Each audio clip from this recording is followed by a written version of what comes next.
With me now is Rose LeMay, author and CEO of the Indigenous Reconciliation Group. Rose, greatly appreciate your time joining us for our coverage today. Well, thank you for the invitation.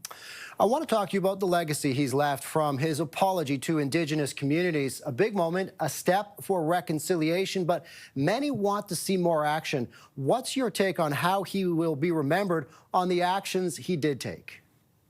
I think he will be remembered very positively for making the trip to Canada, for touring through over 6 days, for making the apology, for choosing to do that when other popes have not chosen to apologize at all. I think he will be remembered with a lot of fondness for that. I also think he will be remembered for repudiating the doctrine of discovery. That was maybe equally important. But as the Governor General has said, he will be missed for his voice of compassion and reason in this world. Since the apology, since his trip to Canada in 2022, has enough been done from the Catholic Church? What more needs to happen on the path to reconciliation from the Catholic Church perspective? Well, I often worry when I hear "has enough been done."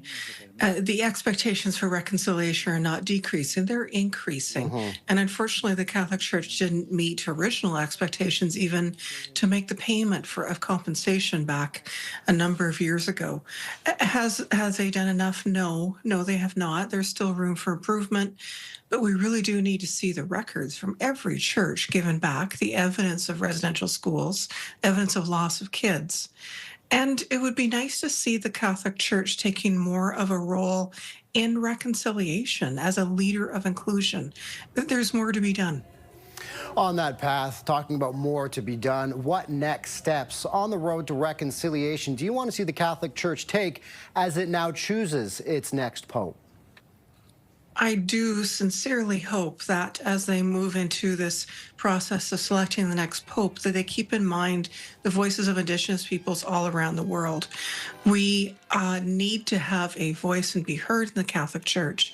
And any kind of compensation that is required. Canada is not the only place in which Indigenous peoples have been harmed by the Catholic Church.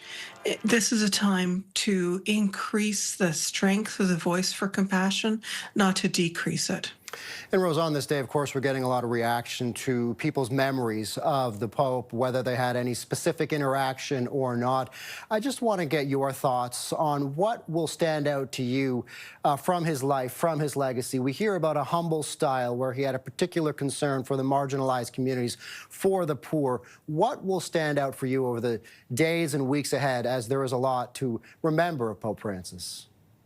You know, the thing that I think will stick with me is the people who had not yet met the Pope, even Governor General Mary Simon, and coming away from having spent time with the Pope and talking about his respect for differences, his continued priority to try and build dialogue and collaboration, his impact on others is something that will stay with me. Rose LeMay is the CEO of the Indigenous Reconciliation Group. Rose, greatly appreciate your time joining us in our coverage today.